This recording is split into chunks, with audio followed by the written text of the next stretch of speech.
1分間のショートホラー。雨音。夜勤明けの朝、まだ辺りは暗い。お腹は空いたが疲れと眠気に負けて布団の中へ。昔から霊感体質の俺はよく金縛りになる。疲れからなのか、やっぱり金縛りに。雨も降ってきたのか、しとしと音がする。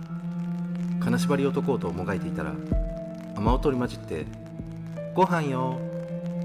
金縛りが解けて目が覚めた。カーテンを開けると快晴。一人暮らしの俺は朝ごはんを作り始めた。